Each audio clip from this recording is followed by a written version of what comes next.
So we are here to really assure our local government unit partners, hindi tayo mag-iiwanan. Protection of life as the first priority. So ngayon pa lang, mag-prepare na ang mga munisipyo, mag-prepare na ang SRR cluster. Hindi tayo tumitigil.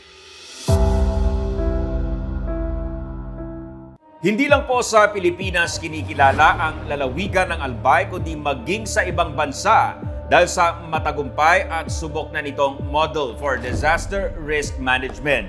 Kaya naman lubos ang pasasalamat ng Office of Civil Defense at mga local disaster officials sa mga kaalamang ibinahagi ni Mr. Disaster, Dr. Cedric Daep, na makatutulong para harapin ang lahat ng hamon sa kinatatakutang pagsabog ng Bulkang Kanlaon. Narito po ang ikatlong bahagi ng Civil Defense in Action Special Report. Tuwing pumuputok ang mga bulkan sa Pilipinas, iisa ang pangamba at hangarin ng lahat. Ang makaraos mula sa pagngalit hanggang paghupa ng bulkan nang walang namamatay. Kaya naman kakaba-kaba ang mga pamayanan sa palibot ng Bulkang Kanlaon dahil wala pang makapagsasabi kung kailan muli ito puputok. Kaya naman kapit kamay ang mga apektadong bayan, lalawigan at rehiyon mula Western Visayas, Central Visayas at Negros Island Region. Buong tapang nahaharapin ang nakaambang panganib ngayong umalalay na ang probinsya ng Albay at nagbahagi ng kanilang kaalaman at best practices tuwing pumuputok ang Bulkang Mayon.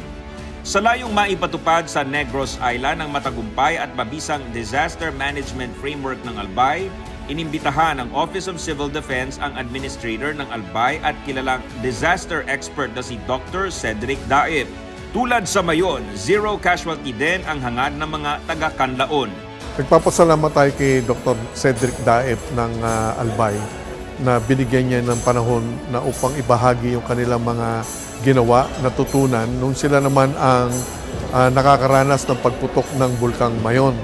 Again, 6 to 8 months nila ginawa yon. So, nagpapasalamat tayo at maraming binigay ng mga tinatawag na best practices galing sa karanasan nila sa Mayon volcano eruption na natutunan din ng mga kasama natin dito sa Region 6, 7 at sa NIR. Hindi tayo tumitigil kasi there's still a possibility, malaki yung posibilidad actually na mag-alert level number 4.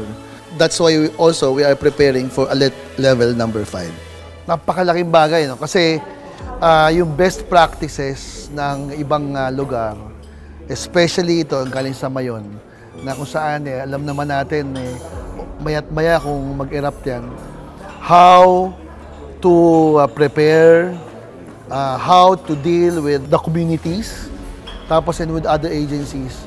Tapos lalong-lalo pa, may bago pang factor na kung ano sino yung mga pwede pang tumulong sa atin. Like for example, may mga funding agencies or other benefactors o tulong natin. Nagpapasalamat ang Regional Task Force Kanlaon sa lahat ng mga ibinahaging best practices ng Albay sa kanilang Operation Mayon na tsak na mapapakinabangan ng Negros Island. Malaki po ang natutunan namin, no, sa experience na Mayon. No? Yung mga inputs nila ay malaking bagay para mas mapabuti namin ang response. Isang importanteng input niya ay yung pagbigay ng emphasis na dapat yung first na consideration is yung buhay ng tao. So that means kung meron tayong window na pinapatupad ngayon ay dapat higpitan siguro natin na para masiguro na ang buhay talaga ay mabigyan ng priority. Pag umpisa na ng paghahanda natin for sa rehab and recovery na phase ng even na nag-aantay tayo para mas mapaiksi natin yung proseso, mas mapadali ang proseso ng rehab and recovery, ay pwede na nating umpisahan ngayon. No? Kaysa mag-antay pa tayo na pumutok siya at saka mag-umpisa ng sa rehab and recovery phase. At dahil may pagkakahalintulad sa katangian ng Bulkang Mayon at Kanlaon, marapat lamang ayon kay Dr. Daep na tularan ang kanilang mga naging hakbang upang masigurong ligtas ang mga apektadong residente. Pinakamatingkad dito ayon kay Dr. Daep ang isang kumpas ng koordinasyon sa mga grupo na responsable sa pagbibigay ng babala, transportasyon, seguridad, kalusugan at relief efforts, at pagtatayo ng gender-sensitive evacuation centers. na maisa sa katuparan lamang kung matibay ang kooperasyon ng bawat isa sa komunidad at lokal na pamahalaan. Makatutulong din ng malaki ang ambag ng media sa pagpapalaganap ng impormasyon. Ayon kay Dr. Daep, hindi naging madali ang pagbuo sa mabisang disaster framework na kinikilala rin sa buong mundo. Pero nanaig dahil sa pagtutulungan ng lahat na sinigurong walang mabubuwis na buhay tuwing dadaluyong ang mga unos at kalamidad.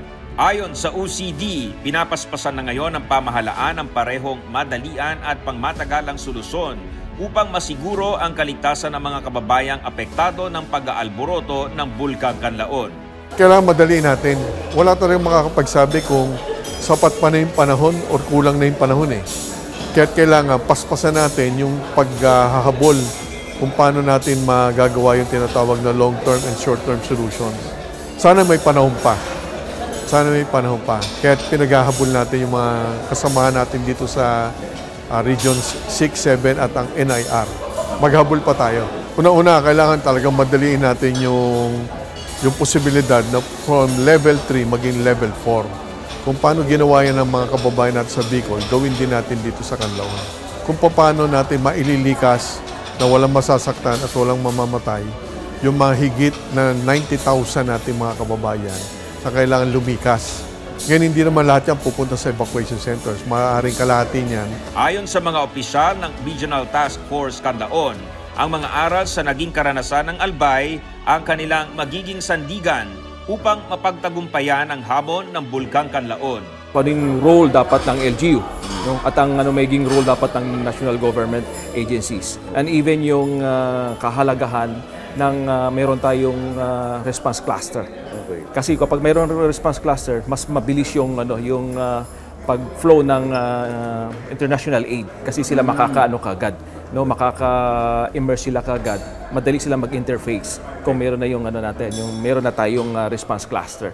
And napakahalaga rin nun dahil ang primary nating talaga kaya pangailangan ngayon is how to sustain yung pangmatagalan na pagsuporta doon sa ating camp management, no. So yung mga binigay pong mga insights po, no, ni Dr. Daep, magagamit po natin 'yon para po matulungan natin ang mga LGUs para manage nila na pangmatagalan yung ating pong mga camps natin, vacation camps. Yung pagbibigay ng permanent ng livelihood, no, sa ating mga evacuation, sa mga IDPs natin, no, sa mga IDPs natin. And then yung tapping, no, yung paano natin sourcing out yung help, no, yung financial assistance from yung mga international donor natin, no. So we had this conversation, no, before nitong ating forum with Dr. Daep. Binigyan niya tayo ng mga insights kung paano natin matatap, no, yung through UNDP and yung mga international donors natin. Yan nga, yung mga evacuation centers, na hindi siya evacuation centers lang, kundi multi-purpose na rin siya, na pagka hindi na siya ginagamit as an evacuation center, ano pwedeng gamitin sa kanya? Like school, ganyan. Tapos pati na rin yung mga, lalo na may mga permanent na yung ilalagay doon. Kasi may mga families na nasa loob na sa permanent danger zones, ilalabas na natin sila doon. So, ililipat natin sila. Babaguhin natin yung paradigm shift. We're not relocating them. We are just transferring them to a new township project. Dahil sa bayanihan ng lahat ng komunidad, lokal na pamahalaan, mga ahensya ng gobyerno at pribadong sektor, malaki ang pag-asa ng lahat na makakatawid sa kalamidad ng mga lalawigang apektado ng pag-aalboroto ng Bulkang Canlaon. Napakaganda pong pagkakataon ito para na-share po sa mga affected LGUs po natin kung ano po yung dapat gawin, no, in order to achieve yung zero casualty. Now it was confirmed na all the while kapag nagkakaroon tayo ng mga dialogue, no, with the LGUs at ating mga counterpart with the DRRM, na yun talaga yung ating aim. Ang goal natin is zero casualty. Zero casualty. So, yun nga, yung additional natutunan natin doon. In order to achieve a zero casualty, kailangan unang-una is ma-achieve din natin yung no evacuation. No, wala na dapat magkakandak na evacuation because ang mga nakikita natin, no, affected families or communities are already resettled, no, in a safer location. So yun po yung magiging target natin ngayon. Ang maganda yung sinabi ni Dr. Daep. Ang gusto niya sana rin, meron din tinatawag siyang zero evacuation. Meaning preempted na. Ano pa lang, na-prepare na natin, nakita na natin kung sino yung mga vulnerable, sino ang at risk. Nailabas na natin sila doon sa risky areas. So pag nailabas na natin, kahit pumutok pa yan, hindi na natin kailangan mag-evacuate, kailangan na natin mag-responde para doon sa mga taong nasa labas na. Kasi nailabas na natin. At sa integrasyon ng Operation Mayon sa estratehiya ng Negros Island at Caratig Region at sa pagkakaisa at pagtutulungan, umaasa ang lahat na ito ang mabisang hakbang upang matiyak ang kaligtasan ng bawat isa, anuman ang hamon ng kalamidad.